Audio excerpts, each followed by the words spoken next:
Hey there, powerful soul.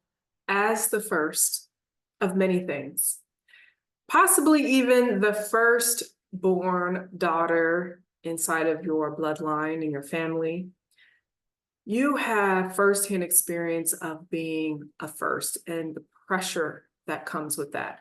The pressure that comes with needing to be on all the time, the pressure that comes with having to perform, the pressure that comes with being the first that people are looking up to for guidance, for answers, for solutions, for the way. And that pressure sometimes can weigh on you and it can turn into anxiety. It can turn into fatigue. It can turn into overwhelm. It can turn into mental battles, if you will, and cause you to feel as if you're alone, cause you to feel as if you're the only, cause you to feel as if you have to figure things out on your own. And so I want to have a conversation with you today about that. For one, to remind you that you're not alone, you're not the only, and there are many of us out there that are first and firstborn daughters, even including myself and many of the women I've worked with over the years. We are the firstborn daughters. And so we understand firsthand what that lived experience is like and what comes with that. And if you are not a firstborn daughter, but you still resonate with the concept and the idea of being the first to lead in a new way, the first to do something in your family, the first to decide to change a generational pattern, create a new generational blueprint for your lineage, there is this concept of being the first that many of us resonate with. And there's also a flip side to that first and what comes with that. So we're going to talk about that. Now, when we look at this concept of being the first, especially if you're a firstborn daughter like myself and many of the women I've worked with, we first have to look at childhood. And so a lot of my work, I would say a good section of my work, we do tend to look at trauma. We do tend to look at the root, the original cause for patterns, beliefs, behaviors, and even our self-perception, because all of that is what's creating our reality today. And one of the things I've noticed for those of us who are firstborn daughters or identify with being a first is that we were parentified as children. Now, parentified means that we were required to be responsible as children. That is more than what's typically expected for a child, an adolescent, someone who is still coming into of age. And this idea of being parentified can then cause you to have this level of conditioning, to have these beliefs about life, about yourself, and the way that you are to participate in life, where you can find yourself taking on responsibility for things that are not your responsibility to take on. You can find yourself ending up in situations and interactions and relationships even where you are taking on a role of responsibility that is not for you to take on. And that only adds on to the pressure. And so we want to be mindful of, where am I taking on levels of responsibility that actually are not mine to take on? And where can I put that down? Where can I surrender that? Where can I let that go?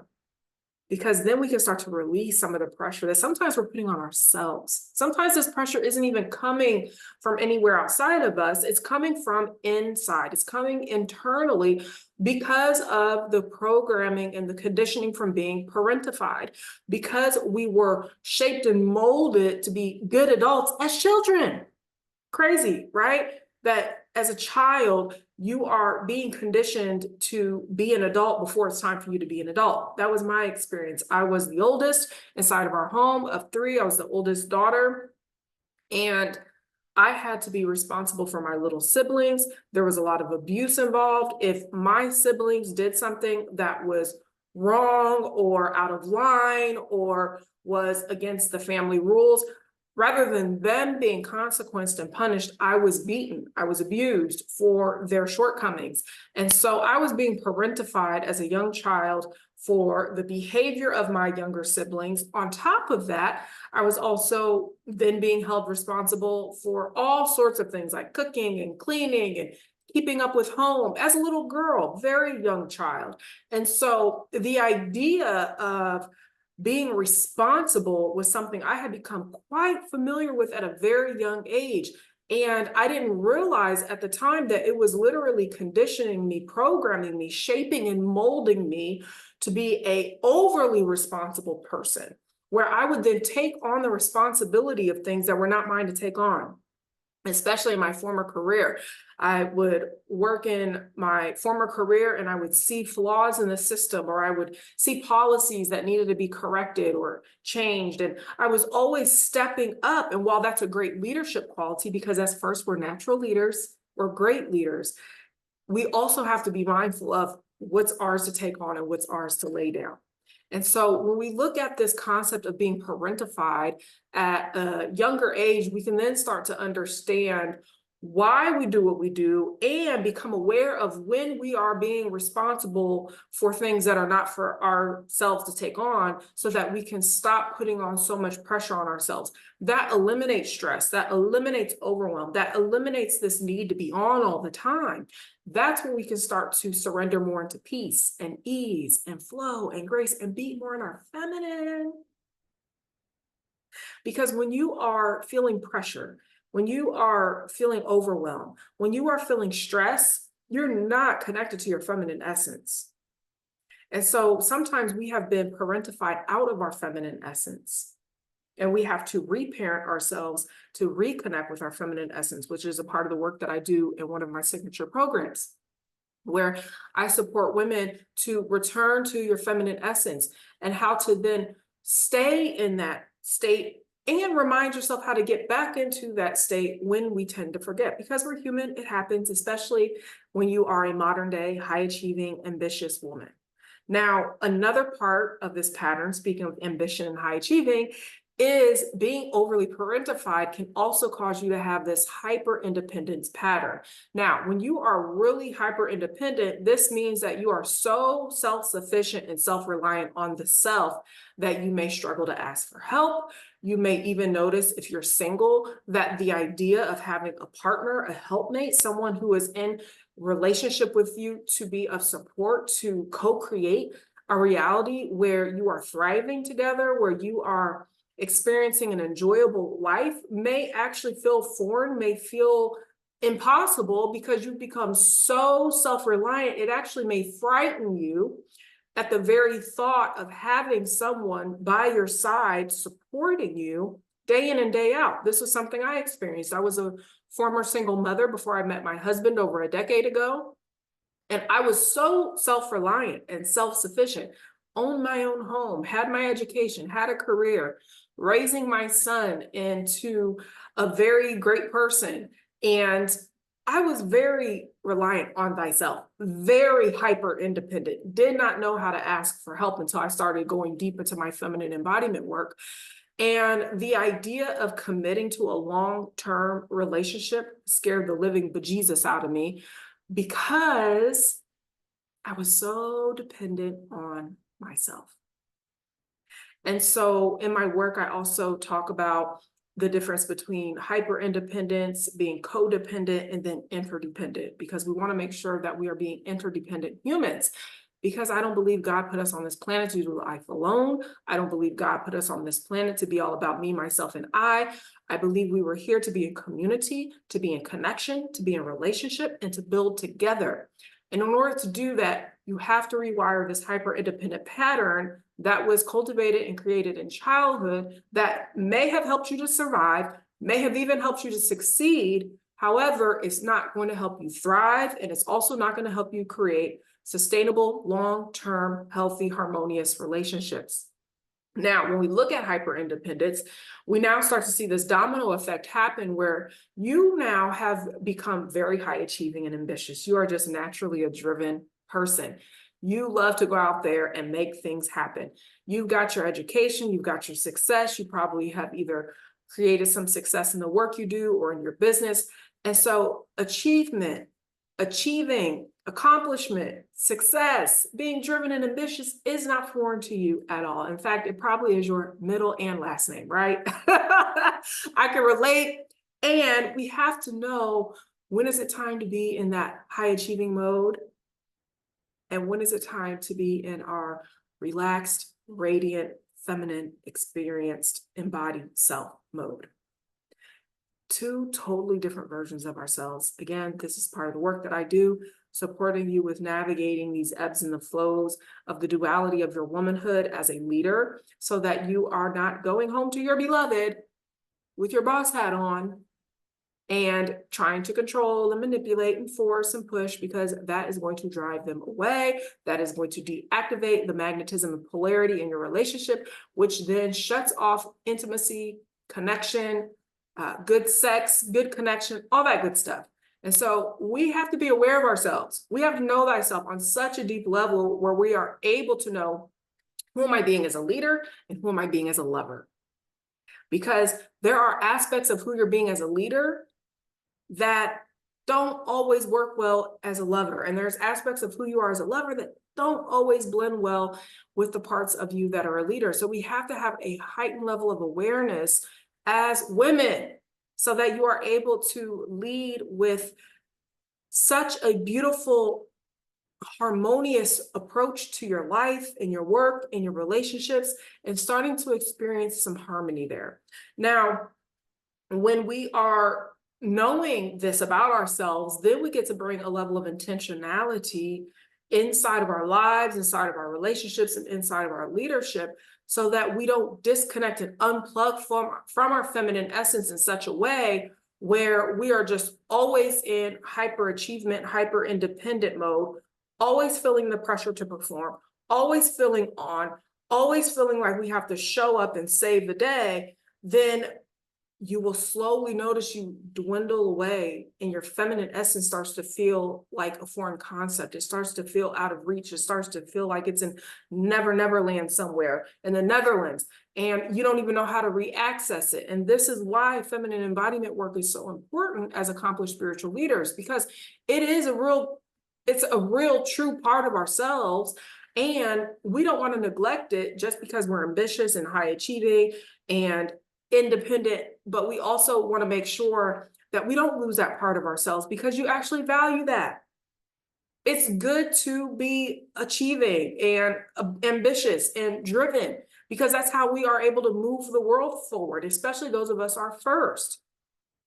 Those of us who are the first, whether if it's the first to create something new in the world, being a trendsetter, a trailblazer, or the firstborn daughter, and you feel the mantle, you feel the call from God, you feel that God has charged you to be the one in your bloodline to create a new generational blueprint, to create a new legacy love, legacy in health, legacy in wealth, legacy in relationships, legacy in womanhood. Then you have to be aware of yourself, so that you are also considering who you're being when you're showing up in these different facets. Because being ambitious and driven and achieving is great to move life forward, to move family bloodlines and legacies and our descendants forward. And we want to make sure that we're not leaving the core of who we are behind, which I believe is our feminine essence. And so this is going to require you to say no more. You got to say no more. This is going to require you to stand on your sacred standards, and sometimes even refine your sacred standards. I just had a conversation with my 21-year-old son and my husband a few weeks ago, where my standards have shifted, and I had to have a conversation with them about what it looks like now for me to be in relationship with me, both for my son as mother, father, and my husband as husband, wife, because I have grown and evolved so much that I had to reevaluate my standards, and I had to communicate that to them. And we had to have a conversation. What does it look like now? And so many people will talk about setting boundaries. I got to set boundaries. I often like to say that when you set really solid sacred standards and you stand on your standard, you actually become the boundary where people just know how to be in relationship with you. You can then release this pressure off of yourself to control other people. Now, you may be hearing me say this, and even just hearing me say control people may feel a little triggering. But this is where we have to be honest with thyself so we can check and correct thyself. Because if you are always on your high horse thinking that your ish don't stink and you don't have these patterns and behaviors, when in fact you do, you will slowly start to sabotage and push people away. And so we have to be honest with ourselves and notice, where do I show up trying to control outcomes, narratives, people? And all of this comes down to being in a state of fear. I'm going to be doing a group workshop experience coming up. So you want to make sure you stay close to me on my social media platforms, Facebook. And if you're not on my email community, make sure you join me there, because those are the first to find out of when I'm actually doing a live workshop or program or experience, so that you can join me and be a part of the deeper embodied experience and transcend this, so that you're not staying stuck in these unconscious crippling patterns and beliefs that are later turning into habits and behaviors that are sabotaging the impact, the intimacy, the connection, the relationships, the successes that you know deep down you're capable of. Now, the next part is prioritizing your peace. Now, people always talk about protect your peace. However, I have been known to say, when you prioritize your peace, you don't have to protect it. Try that on.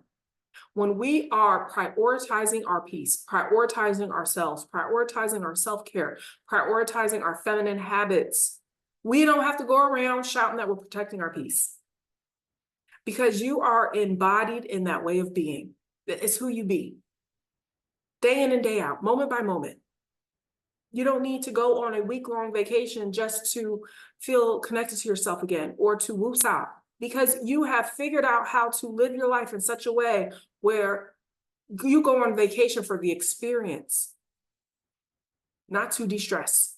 Yes, sometimes we have to de-stress a little bit, but I find a lot of modern day high achieving women only go on vacation because they're so freaking overwhelmed, stressed out, feeling the pressure that they want to release. To me, that means too much is building up. Too much is building up. And so we have to look at, how are you living day by day, moment by moment? Are you really, truly prioritizing yourself and your peace? Are you just saying it because it sounds good on the internet? This is where we got to be honest with ourselves, day in and day out.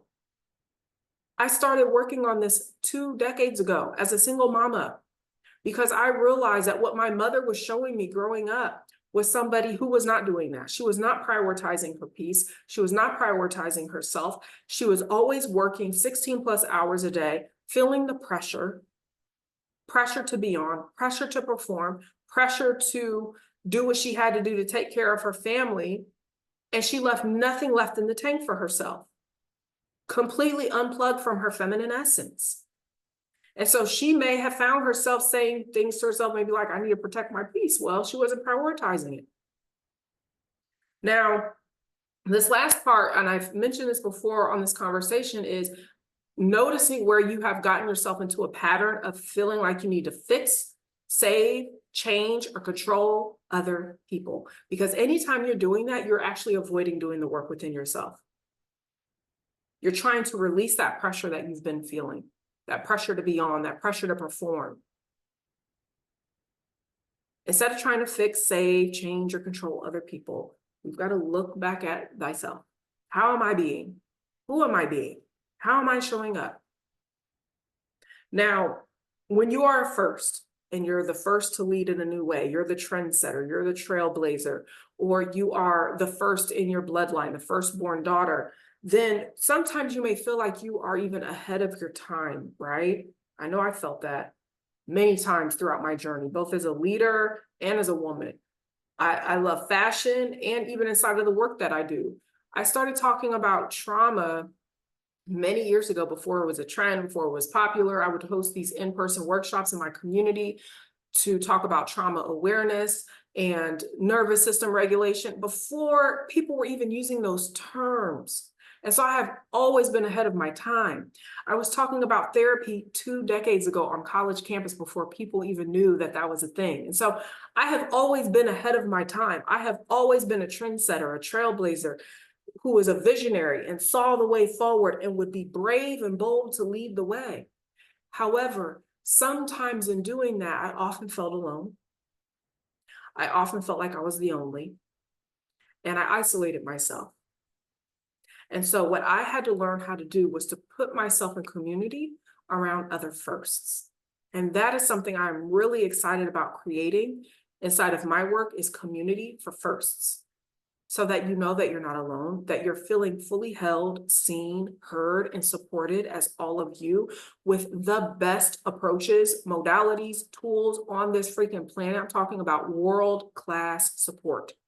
That is what I provide for the women that I've been called to, so that you are actually embracing the sacred responsibility of being the first, because it is a sacred responsibility and it is a beautiful one to have. And when we embrace it and we understand that, what a blessing and a gift that we're wired the way that we are, we get to experience the rewards of that on the other side of it. And so for now, if you are interested in being in community with myself and other firsts, I am going to be making some announcements quite soon inside of my email community and over on Facebook. And if you want to be one of the firsts to know when these announcements of live workshops, programs, and mentorship spaces are being opened, then I invite you to come join me in my email community and Facebook. I'll make sure to post some links below so that you can access that. And we are going to have the time of our lives creating everything we've ever desired and more, in full alignment, being embodied as all of who we are, not unplugging from our feminine essence, and embracing the sacred responsibility of being the first. Will you join me? If you are ready to receive some support right now and you would like my private mentorship, then reach out so we can share what that looks like. If you know someone who needs to hear this, a fellow first in your life, a fellow accomplished spiritual leader, high achieving woman that would find value in this, if you would share this, subscribe. I really appreciate it. And I'm looking forward to staying connected with you and talking with you next time. Take care now.